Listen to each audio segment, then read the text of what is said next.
Right, welcome back to that video of my fantasy football and game predictions. Starting off with my fantasy football. Okay, so previously when I've been doing these, I've been recording them either the Thursday or the Friday. Today I'm recording on a Saturday, so that is only one more day of games before Champions League football. So there's a chance players might get injured if anyone hasn't played yet, but hopefully that's not going to be the case. First off, I'll go back to Matchday 3 and see how it's done. Okay, so for Matchday 3, I kind of had a bit of a stinker in terms of injuries. So the last time I recorded these on the Thursday night, and then the games were played on the Saturday, and when it came to the Tuesday, I looked at it and saw that not only was Courtois injured, Kimmich was injured, as well as Jorginho having an injury. So I believe on the Tuesday it was Kimmich had the red, so I was like, he definitely wasn't going to play because it was a serious injury. And then Jorginho and Courtois had like a orange symbol, so it's doubtful they have a possible injury, but they might still play. However, when it came to game day, Courtois was playing on the Wednesday. This number changed to red. He was completely injured, he wasn't going to be playing. However, McGregor didn't actually play on the Tuesday. It was McGregor that was in goal, so that's why I just put Courtois in just in case he does play. So either way, I'll still get 0 points. It's the Bayern Munich were playing on a Tuesday, so when I just kept Kimmich in the team on a Tuesday and then subbed him off once I knew he definitely didn't play, because I already had the bench full of players who are playing on the Wednesday anyway, so it wasn't going to affect my scores by doing that, so I just subbed him off. Jorginho, I've decided just to keep him off because I didn't know exactly if he would play or not. I decided to keep players and that was guaranteed at least 1 point. If I was going to play him, it would have been Tavernier I took out, but so I did lose a point in that way, but it doesn't really make much of a difference. Okay, but you can see on the screen my best players of this day. Not my best in terms of all round, it was very spread out apart from Haaland and Bellingham. A total for Matchday 3 was 48 points. So we're going to go into Matchday 4 and we're going to go in and see, okay, everyone who's on the bench should be playing on the Wednesday, so I need to put them all in.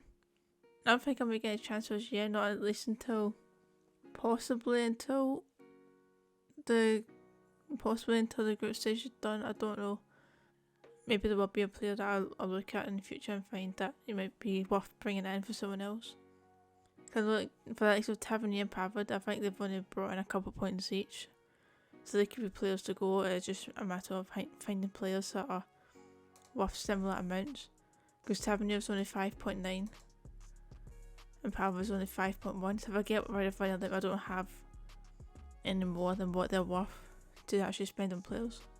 Okay, so right now I've got it so everyone on the bench is playing on the Wednesday, so I can sub them in on Wednesday morning before they play.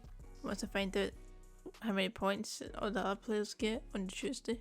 Firmino's also another player that's not really brought in many points as well, so he could be a player to go, but he is only, well, he's worth 8 mil to be fair, so he could be someone I could probably get rid of. Actually, to have a look and see if I could. Like so Tavernier, I'd like to keep him in because he's a Rangers player. I'd like to keep Rangers players in, however he has only earned 2 points so far, so I think he is a player that I should take out. You know, Ruben Diaz might be a player to put in. But either him or Reece James I'm looking at as well. Reece James just costs more. No, he got 20 points last time. I didn't realise it was that many. Will he be? I don't know if he'll be able to get that many points again though. I don't think it was playing a match. 6 balls recovered. He scored a goal. So that's 6 points right there. He probably won't get again. He got an assist as well. So that's enough. So that's 9 points right there. He definitely won't get. I really doubt he'll score and get an assist again against AC Milan. I mean, I believe City should get another clean sheet against them, so that should be another 4 points to be fair. And then, no, 6 points if he plays in 90 minutes. Do I put Di Lorenzo in? He's cheaper than Reece James and Trent. I think they probably might get another win there. I don't think it'll be like another thrashing. I think it'll be a closer game, but I do think they will still get another win against them. You know what, I'm going to go Reece James. Well, I'll put him in and out and see if I can. Okay, I have 7.9 mil to replace with him. I've got 7.9 mil to replace Firmino. That should be doable. Well done, this player's done well the last 2 games, hasn't he? 14 points and 12. I don't know if I don't think they'll beat Atletico again though. I think I'm going to go for Napoli's forward, Raspadori. I think I probably butchered his name completely, but I'm going to go for him. He didn't play the first game, so that's a little worrying. He's in connection to start. Doesn't mean he will start though. I'm just going to go for it. He's 7 mil. That will leave me with 0.9 mil to carry over for another time if I transfer another player out. I'll have that 0.9 spare. Yeah, I'm just going to do it, and well, if he gets more than 1 point, it's more than what Firmino's been getting each game week anyway, so it's an improvement. Because that's going to be my team for Matchday 4, and now I will go into my predictions for each game. Alright, so at the top you can see how many points I managed to get. I managed to get 41 points for Matchday 3, it's lower than Matchday 2.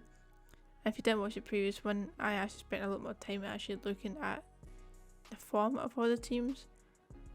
Have they been scoring? Have they been conceding a lot of goals? Have they been winning, most importantly?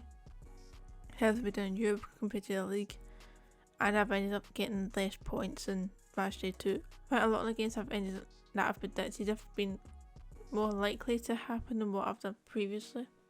Apart from the fact that Marseille won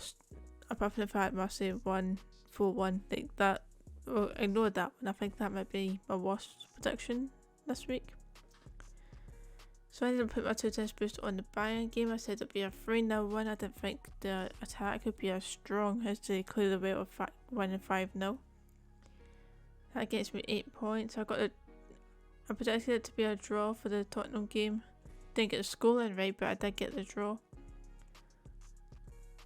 I thought Barcelona were going to come through and get the win against Inter, although I haven't seen it, but I have seen a lot of things of how they got screwed over by the ref's decisions. One of them being for a penalty. I did think Atletico were a better team. I still think they are a better team. I don't know too much about Club Praga, so maybe I'm just wrong. But I think I'm probably going to end up saying Atletico will win again this time. They might not though, again, because they clearly didn't do it last time. 4 points for the Napoleon Ajax game. I was saying that Napoleon would win. I said it would be 2-1, they ended up winning 6-1. Ended up getting the Liverpool and Rangers game spot on with the 2-0 win for Liverpool. Get me 6 points. Thought Celtic will get a draw against Leipzig, but ended up losing 3-1, so it only got me the 1 point. 3 points for saying Dortmund would win. I said it'd be a closer game than it actually turned out to be though. So my total score right now in the prediction is 138 points, so that I'm happy with that. I think that's decent. And just under a million with 972,000 members, I'm in 21,000. I'm in the 21,000s. I think that's alright for somebody who doesn't know a lot about all the other teams. And then Scotland in the 3,498 members, I'm 67, so I'm more than happy with that. If I can somehow come top 50, I'll be very happy with that, but I will actually take being the top 100 if I can. Okay, we'll start off with the first game, which is Juventus versus Heifer. I never know how to pronounce that team, but I think it's going to be obvious that it's going to be another Juventus win. I don't see how they will lose that. I'm going to go say this one will be a 2-0 win. I can't actually remember what I predicted the last one, even though I just looked at the page, but I'm going to say it'll be a 2-0 win. Copenhagen versus Man City, I believe they will get another clean sheet. I think I said that earlier, unless I cut out the video. How many goals will they score this time? I don't think they'll score. No, I don't think they'll score as many. I'll go for 3. PSG versus Valencia, this ended up being a draw. I said that would be a PSG win to end Valencia's winning streak. I still want to say PSG will get the win against them. I want to say they will. Clearly Valencia have been very good so far this season, so maybe it'll hold back the attack. I don't think they would, but if they've done it once, maybe be able to do it again. But I'm still going to go for a 2-1 win for PSG. Dortmund versus Sevilla. Clearly Dortmund are better than what I gave them credit, so I'm going to say they will get another win against them. I'm going to say this one will be 2-0. Next one is Celtic versus Leipzig. As I said previously, it would be a 1-each draw. Leipzig ended up winning. I don't think they'll score as many goals though this time. I think this will just be like a 2-0 win. Up next we have Donetsk versus Real Madrid. I've been easy win from Real Madrid. I'm going to go 3-0 for this one. Okay, next up we have the Milan versus Chelsea. Previously Chelsea won 3-0. Will they get another 3-0 win? No, I don't think they will. And they are playing away for this one, so I'm going to say they'll get a 1-0 win for this one. Dinamo Zagreb versus Salzburg. I once again see this being a close game. I think this one might actually just be a draw this time. I believe that was a 1-0 or something win for one of the teams, so I'm gonna go. No, that's not a draw. There we go, 1 each. Atletico versus Club Brugge. Sorry about my pronunciation. I'm gonna say Atletico Madrid will win this one. I did say that last time. They did end up losing, but I'm gonna go and say that they will get a win here. I'll say this will just be a 1-0. Napoli versus Ajax. I believe there should be another Napoli win. I don't think they'll win 6-1 again though, so I'm just gonna go 2-1 for this one. No, 3-1. I'll go 3-1. Okay, next up we have Sporting versus Marseille. I think Sporting will try and come out strong. I don't think they'll be able to hold them off though. So I think it'll be a Sporting won't score, and I think Marseille will score 2. Up next we have Tottenham versus Frankfurt. I think this will be another close game. However, I think one of them will come out on top. I think that will be Spurs this time with a 2-1 win. And of course I'm going to put Pizen to not score. I'm going to put Bayern 4-0 for this one. Up next, Barcelona versus Inter. I'm going to say this will be another Barcelona one. No, not another, but I'm going to say it would be a win again. Then to the last two, we've got Leverkusen versus Porto. I think this will be a Porto one. I'm going to go 1-0. And finally, we have Rangers versus Liverpool. It is a Rangers home. I still think Liverpool are a better team though. Will Rangers get a goal? I will say Rangers will get a goal. I'll go 2-1 for this one. Nah, I'll go 3-1. Yeah, I'll go 3-1. Right, there we have it. That's all my predictions. I'll put my 2 times boost on the safest game, which is the Bayern game. That's going to be it for my Champions League fantasy football team and my predictions for Matchday 4. Let me know in the comments how badly my predictions actually are. And do you think I got any of them right?